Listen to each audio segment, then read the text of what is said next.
Hey guys, Sus here doing an introduction to Void Reaver on Ascended. So here you can see that I am in the role of kiting the orbs. So you can see me, I am the only person who is outside the melee range of the boss, which makes me able to basically to be the focus for all the arcane orbs. So you can see them behind me exploding since they shoot to where I was, and then when I move, I can avoid them. When these explosions hit players, they deal damage, and then they also silence everyone for about 8 seconds.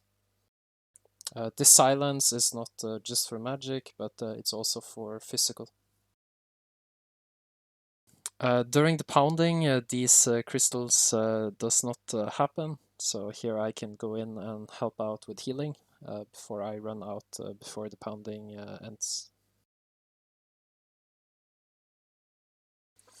Other than this, this fight is a little bit different on Ascended than Heroic. So instead of each crystal having just a different mechanic added to the fight, it also makes the uh, the order you do them important, because the first one you activate is just like regular on Heroic, maybe a little bit more damage.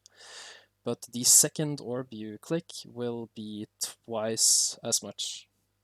So there will be 2 robots, for example, running around. There will be twice as many laser beams. There will be 2 sets of explosions going towards the middle, and so on. And the third one will be 3 times as strong. So here you can see that we activate the laser beams. We have also done this boss with doing the mines first. So you can use the lasers first if you have more players with mobility, or you can do the mines first just so that you get a lot more damage done if you have stationary builds. So it makes a little difference on what type of raid composition you have at the time.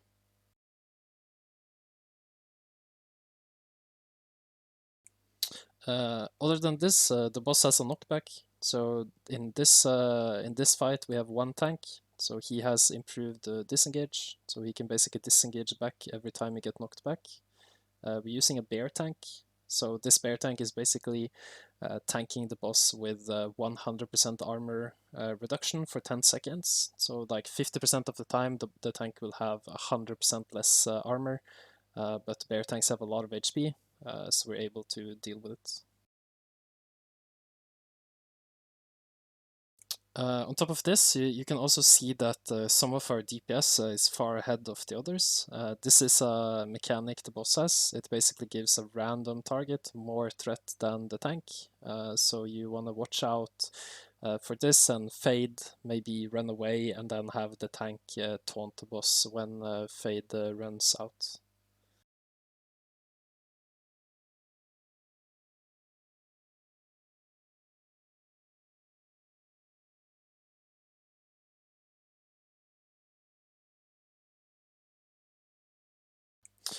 Generally, the DPS requirement for Void Reaver is between the average DPS requirement is between 11 and 12,000 DPS.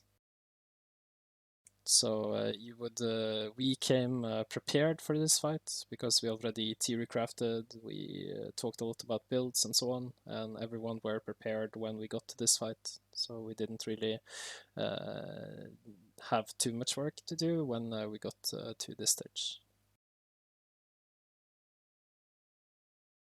So I can mention that in the heroic introduction, I died to bombs. So from that, I learned that generally you want to walk the opposite way than the mine bots, so that you limit the amount of mines being put right in front of you.